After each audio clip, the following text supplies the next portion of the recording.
किताब सादा रहेगी कब तक, कभी तो आगाज़ बाब होगा।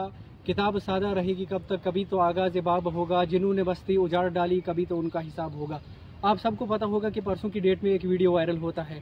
पहले तो पुलिस ये क्लेम करती है और सब भी कई न्यूज़ चैनलों ने ये चढ़ाया कि जो बच्चा मारा गया जिसका नाम परवेज़ अहमद था, परवेज़ अहमद एक ड्रग पेडलर था। और सभी मीडिया पोर्टल पे ये वीडियो वायरल हुई कि परवेज़ अहमद जो है वो एक ड्रग पेडलर है और पुलिस ने उसको इनकाउंटर में मार गिराया। और फिर जब रात को उसका पोस्टमार्टम होने जाता है, मैं सलूट पेश करना चाहता हूं तालिब चौधरी को।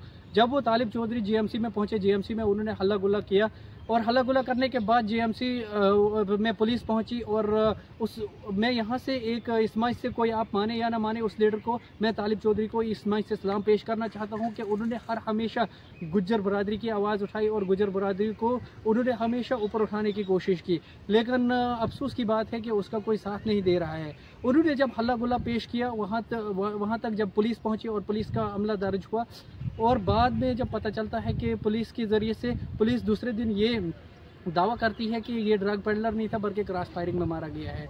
अफसोस की बात है कि किस तरह से हम रोज़ ब रोज़ ये ड्रामा चलता रहेगा, हर रोज़ किलिंग होती रहेगी, यहाँ पर मारा जाएगा बच्चों को किसी के नाम पर, किसी को ड्रग के नाम पर, किसी को दूसरी चीज़ के नाम पर, और फिर बाद में ये क्लेम किया जाएगा कि ये ड्रग पेडलर था या ये आतंकी था। लेकिन बिल्कुल ऐसी बात नहीं है, वो आतंकी नहीं था कि हर रोज़ यहाँ पर आप लाशें बिछाते जाओ और लोग उठाते रहे और आप क्लेम करते रहो कि ऐसे ऐसे।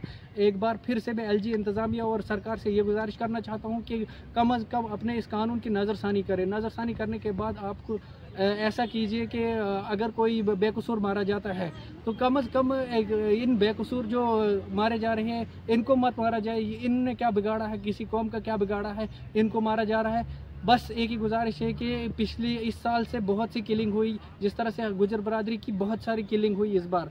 अब हम गुजारिश करना चाहते हैं कि सरकार से कि अब गुजर बरादरी की किलिंग इसको बंद किया जाए, क्योंकि ये भी इंसान है। हम इस वक्त अगर देखेंगे कि हम 21 सेंचुरी में रह रहे हैं और एक स्पेशल एक किसी तबके को हम सेकंड क्लास सिटीज़न तस्वर करें तो ये हमें इजाज़त नहीं देता है। जब तक हिंदुस्तान का आइन जिंदा है तब तक कोई भी किसी को निर्दोष मार नहीं सकता।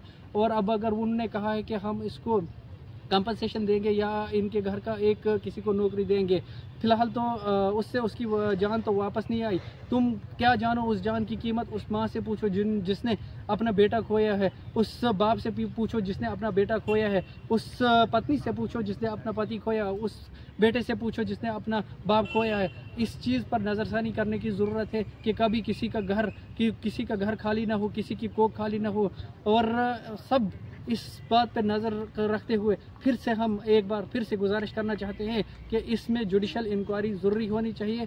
हम किसी और के चीज़ की मांग नहीं करते हैं, जुडिशल इंक्वायरी ज़रूरी से ज़रूरी होनी चाहिए, क्योंकि पता चले कि निर्दोष आदमी को क्यों मारा गया।